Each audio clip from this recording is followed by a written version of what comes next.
Wine শাকারতুম লাযীদান্নাকুম ওয়া line কাফারতুম ইন্না আযাবি লাশাদীদ। শুকর করতে হবে জীবনের, শুকর করতে হবে বরাবর, শুকর করতে হবে মাননীয় প্রধানমন্ত্রী তারেক রহমানের, শুকর করতে হবে আমাদের মাননীয় মন্ত্রীদের, তারা শুকর করে না। ওয়াইন শাকারতুম লাযীদান্নাকুম ওয়া লাইন কাফারতুম ইন্না আযাবি লাশাদীদ। তিনি বলেছেন, সৎ উদ্দেশ্যেই বলেছেন। আচ্ছা বাবাজিরা, কোরআন অর্থ কি তা কি তোমরা বোঝো? কোরআন পড়া তো দূরের কথা, কোরআন শব্দের অর্থ কি তা কি বোঝো? কোরআন আরবিতে লেখে কেমনে তা কি জানো? একটা সূরার অর্থ জানো? তুমি তো ব্যাখ্যাই জানো না। আল্লাহ রহম করুক, কোন আল্লাহ রহম করুক। হাজির তামাশা, তুমি তো এই সাবজেক্টের লোক না, কাজী তোমার এটা বোঝার কথা নয়।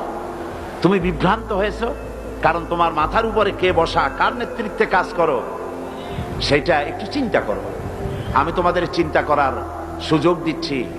তোমরা একটা মুসলমান মায়ের সন্তান, মুসলমান পিতার সন্তান, কোরআনের বিপক্ষে যেও না।